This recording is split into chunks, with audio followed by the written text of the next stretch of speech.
একদিকে যেমন সারা ভারতে এমন প্রথা রয়েছে যে নারীদের যখন ঋতুধর্ম হয় তখন তাদেরকে যে কোনো ধর্মীয় শুভ কাজ করতে নিষেধ করা হয়, সাথেই সে কোনো মন্দিরেও প্রবেশ করতে পারে না।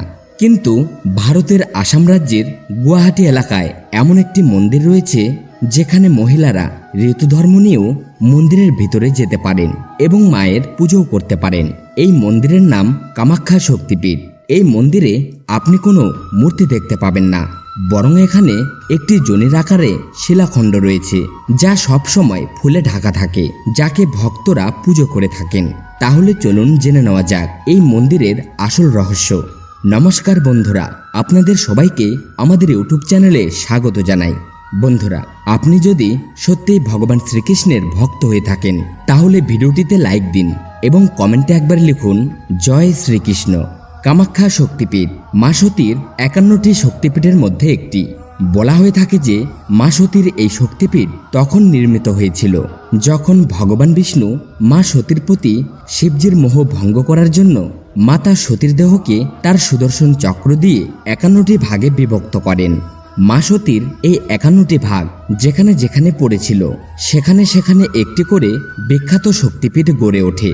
তখন এই অংশে দেবী সতীর যোনির অংশ পড়েছিল, তাই মাতা সতীর এই মন্দিরটি দেবী সতীর যোনিকে প্রতিনিধিত্ব করে। কল্কি পুরাণ ও যোগিনী তন্ত্র অনুসারে তান্ত্রিক মন্ত্র ও শক্তি সাধনার উপাসকদের জন্য অম্বুবাচী যোগোৎসবের জন্য একটি মহান বরদান রয়েছে, কারণ এখানে দেবী সতীর যোনির অংশটি পতিত হয়েছিল। তাই প্রতি বছর আষাঢ় মাস অর্থাৎ জুন মাসে পালিত 3 দিনের উৎসবের সময় দেবী ভগবতী এখানে ঋতুস্রাব করেন।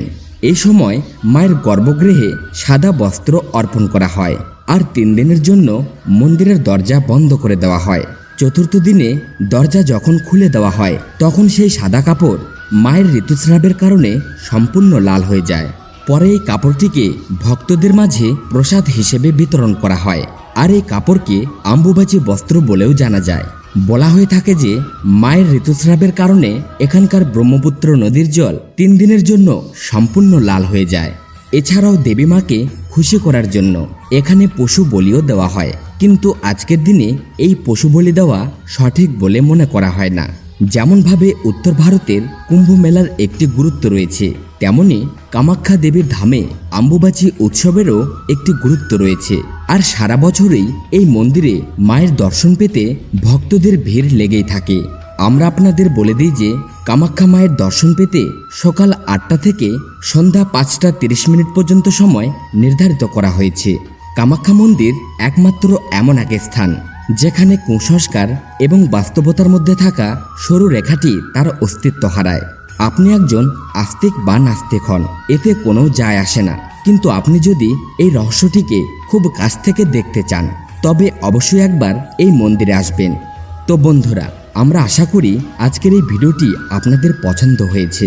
আরও এরকম ভিডিও পেতে রহস্য টিভি চ্যানেলটিকে এখনই সাবস্ক্রাইব করে রাখুন। জয় শ্রীকৃষ্ণ বন্ধুরা।